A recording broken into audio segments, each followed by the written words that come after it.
प्रणाम। Welcome to my YouTube channel. आज आम मैंने भारतर एक केन्द्रशासित अंचल जार नाम लाक्षाद्वीप ता विषय आपण मानक अनेक अजଣା तथ्य देबारकु जाउछु।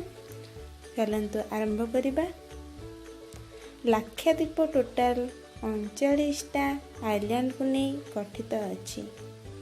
10टी रे जनबसति देखा जाए एवं अन्य आइलैंड मानकरे कोनोसी जनबसति देखा जाए नाही। एर्नाकुलम ठारे थिबा केरलर high court serves as judiciary of this union territory.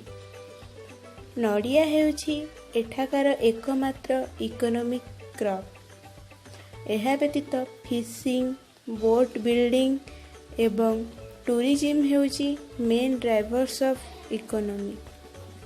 एही स्थान टूना माछ प्रोडक्शन एवं एक्सपोर्ट पाई ख्याति अर्जन करिछि।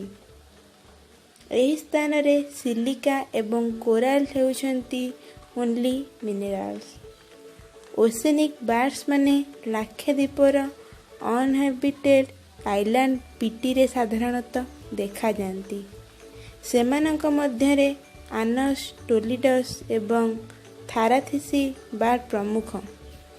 एही आइलैंड को बार्ड सेंचुरी बोली डिक्लेयर मध्य करा जाइछि।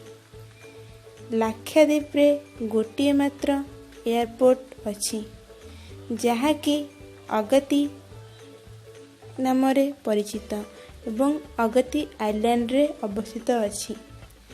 मेन सी पोर्ट्स काभारती एवं मिनिकय अवस्थित अछि। जदि आपण मानकु एही वीडियोटी भल लागि थाए तेबे लाइक करने को भूलंतु नहीं। जदि एही भली अनेक वीडियो जानिबा पई चाहुतांती तेबे आम चैनल को सब्सक्राइब करंतु। Thank you for watching.